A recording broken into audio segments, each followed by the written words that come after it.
Bats of Bollywood जिसे बनाया है आर्यन खान ने बॉलीवुड के ऊपर। एंड सुपरस्टार किड होने की वजह से उनके पास में फर्स्ट हैंड एक्सपीरियंस था इंडस्ट्री का। बट अगर आप शो को गौर से देखोगे तो वहां आपको कोई नई बात नहीं बताई जाती।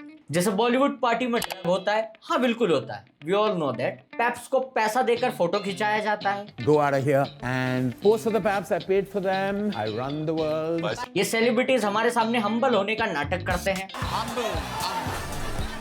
सारा अली खान अपने आप को down to earth and humble दिखाती है, जहां हम चलचित्रों को सम्मानित करते हैं। ऑडियंस को सेलिब्रिटीज ज्ञान देते हैं बट खुद उसे फॉलो नहीं करते। मैं वायलेंस के सख्त खिलाफ। अरे हटना। 90s में बॉलीवुड का कनेक्शन अंडरवर्ल्ड के साथ था। एंड ये बात बहुत ही ज्यादा पॉपुलर है कि अंडरवर्ल्ड ही बॉलीवुड की कुछ फिल्मों को प्रोड्यूस किया करता था। बहुत से सेलिब्रिटीज का उठना बैठना उनके साथ लगा रहता था। ये सारी ही बातें पब्लिक डोमेन में अवेलेबल भी है और यही बात आपको शो के अंदर गफ्फूर के कैरेक्टर के जरिए दिखाई जाती है। वरना 2025 में माफिया का ट्रॉप कौन ही यूज करेगा जो टोटली खत्म हो चुका है। कहने का मतलब ये है कि आपको शो के अंदर वही दिखाया गया है जो आप ऑलरेडी सोशल मीडिया के जरिए जानते हो, जैसे नेपोटिज्म। ये तो नेपोटिज्म की वजह से यहाँ तक पहुंची। Movie mafia, Don't fuck with the movie mafia. Me too, हमारे जमाने में भी मी टू होता था। Black water, black alkaline water, Orry के जैकेट पर लिखे हुए वर्ड जो ऑलरेडी उसके कमेंट सेक्शन में भी लिखे जाते हैं। इमरान हाशमी को सीरियल किसर का टैग। अल्लाह, बॉलीवुड एक तरफ, इमरान हाशमी एक तरफ। करण जौहर का आउटसाइडर्स के साथ love. You know how much I love outsiders. Aryan Khan का कैमरे के ऊपर ना मुस्कुराना। Smile, stop behaving like Aryan. ये सब हमने जनरेट किया है। तो आर्यन ने आपको कोई भी फर्स्ट हैंड एक्सपीरियंस नहीं दिया है, बल्कि आपके ही थॉट्स स्क्रीन पर आप ही के सामने प्रेजेंट किए। तो क्या फायदा है फिर एसआरके के बेटे होने का जब आप हमें फर्स्ट हैंड एक्सपीरियंस ना दे सको? तो होल्ड ऑन, ऐसा बिल्कुल भी नहीं है। He made a brilliant show and इस वीडियो के खत्म होने तक आप ये बात जरूर समझ जाओगे। बट उससे पहले एसआरके के बेटे होने का सबसे बड़ा फायदा है कि आपके एक कॉल पर वो सारे ही लोग रेडी हो जाएंगे कैमियो के लिए। कुछ ऐसे लोग भी जो अपने आप को रेलिवेंट दिखाने के लिए मोस्ट ऑफ द टाइम कैमरे के सामने ही रहते हैं, वो भी आ जाएंगे। फादर की वजह से ऐसे बहुत से ब्रांड होंगे जो आपके शो के अंदर अपने ब्रांड का प्रमोशन कराने के लिए ऑलरेडी इंटरेस्टेड होंगे, जैसे हुंडई जिन्होंने आपके फादर को उनके टफ फेस में सपोर्ट किया था। Coca Cola, Sprite, mother dairy, boat, Monte Carlo, Senco and urban company, और तो और आपका खुद का ब्रांड जो आपने कुछ समय पहले ही लॉन्च किया।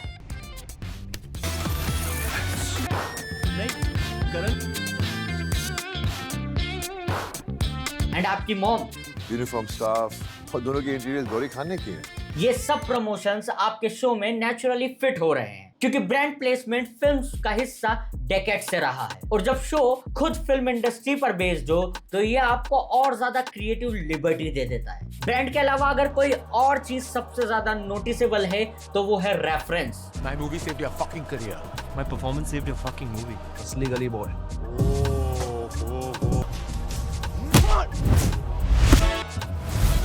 एंड बॉबी देओल की सेकंड एंट्री, जब वो स्टूडियो के अंदर आते हैं, बैकग्राउंड में सोल्जर सॉन्ग बज रहा होता है और अगर यहाँ आप उनका ड्रेसिंग स्टाइल देखोगे तो वो सेम आपको सोल्जर सॉन्ग की ही तरह देखने को मिलेगा।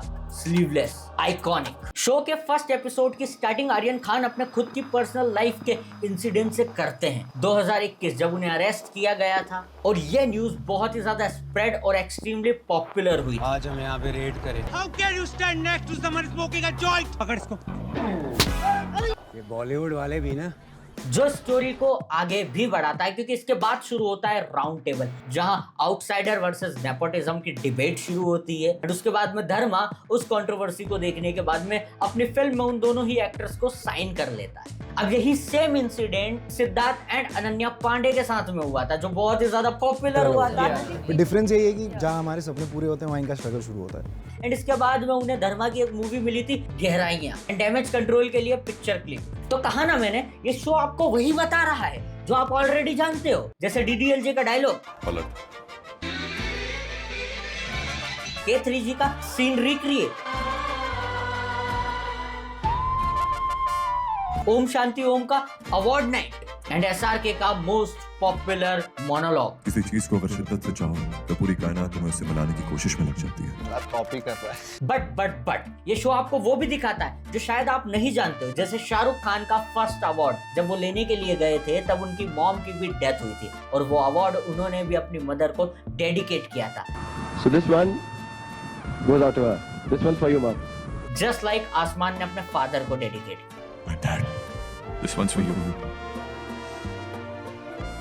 अब अगर आप शो की स्टोरी देखोगे तो वो आपको एवरेज लगेगी, बिकॉज ये भी Om Shanti Om and luck by chance की तरह है कि अलग कैरेक्टर है बट उनकी जो सेटिंग है वो फिल्म इंडस्ट्री का एनवायरनमेंट है। But here is the twist, इस पूरे शो को सिर्फ बॉलीवुड के ऊपर ही लिखा गया है, एक भी डायलॉग एक भी कैरेक्टर बॉलीवुड के बाहर का नहीं है। आर्यन ने जो स्टोरी चुनी है वो वही स्टोरी है जो बॉलीवुड बरसों से अपनी फिल्म्स के अंदर दिखाते आ रहा है। Poor boy falls in love with rich girl. ये प्लॉट आपने कई बार देखा है। मैं एक कागज के टुकड़े को हमारी जिंदगी नहीं तय करने दूंगा, क्योंकि मैं यह अपनी किस्मत खुद लिखने आया था। आसमा क्या कर रहा? किसी का दिल तोड़ने नहीं आया था, मैं तो दिल जीतने आया था, पर शायद मुझे में कुछ कमी होगी। एंड अब टिक मार्क करते जाओ कि उसने कितने ट्रॉप्स का यूज किया है। बाप अपनी बेटी को रोकता है ताकि वो हीरो से ना मिल सके। ऐसी बात नहीं है। I've called Sameer for dinner. He's on his way. Sudhir भाई ने आज अपने यहाँ खाने के लिए बुलाया है। आप हो आइए डैडी, मुझे कहीं और जाना है। कैंसिल कर दो उसे। क्या नंबर है? हीरो को हीरोइन किसी और लड़की के साथ देख लेती है, हीरोइन को कमरे में बंद कर देना, हीरो का हीरोइन को गिफ्ट देना और फैमिली वालों का उस गिफ्ट को उतार देना, बर्थडे के दिन एंगेजमेंट फिक्स करना और हीरो का सैड हो जाना। Why are you sitting like a 90s villain? But अगर आप इस पीओवी से देखोगे कि आर्यन ने बॉलीवुड के ऊपर एक शो बनाया है, वो भी वही सब यूज करके जो बॉलीवुड बरसों से ढेरों फिल्म के अंदर इस्तेमाल कर चुका है, तो फिर इट्स अ ब्रिलियंट थॉट, क्योंकि ये सीरियस शो नहीं है बल्कि एक बॉलीवुड पैरोडी है। एंड पैरोडी बॉलीवुड फिल्म्स के अंदर कॉमन जॉनर नहीं है, बट इस शो ने किया with twist. And hear me out what I am going to tell you. ऐसी ढेरों बॉलीवुड की फिल्म्स आपको देखने को मिल जाएगी जिसके एंड में हीरो को जाकर पता चलता है कि उसका असली बाप कौन है। समटाइम वो विलन ही निकलता है। तेरा बाप बोले। एंड वैसा ही कुछ इस शो के अंदर भी होता है। बट ट्विस्ट क्या था कि जिस लड़की से हीरो को प्यार हुआ है वो एक्चुअली में उसकी बहन थी। अब मेरी मॉम या बहन होती तभी वही करता ना। मैं तुम्हारी मॉम या बहन लगती हूँ। राखी बांधनी है तो बांध ले। मेरा एक भाई है और वही काफी। अब ये चीज सीरियस प्लॉट के हिसाब से कितनी ज्यादा बिजार है, बट अगर आप एक स्पूफ के पर्सपेक्टिव से देखोगे तो ये कितनी ज्यादा फनी है। Oh, what a cliche. What a nice cliche, no?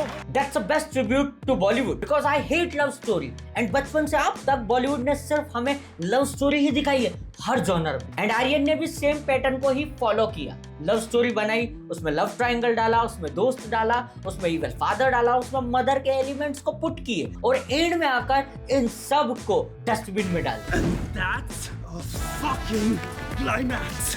इस अप्रोच के पीछे के दो मेन रीजन है, Om Shanti Om and luck by chance. जहां जोया की फिल्म आपको रियलिटी चेक देती है, वहीं फराह की फिल्म आपको फेरीटेल वर्ल्ड में लेकर जाती है। मसाला। एंड अब दोनों की ऑडियंस को अगर आप कंपेयर करोगे तो ओम शांति ओम ज्यादा पॉपुलर है क्योंकि लक बाय चांस नीच ऑडियंस को टारगेट करती है। इसीलिए आर्यन ने भी यूज किया ओम शांति ओम का स्टाइल, बिकॉज ही नोज कि आपको सब पता है, मैं वही आपको दिखाऊंगा विद ट्विस्ट।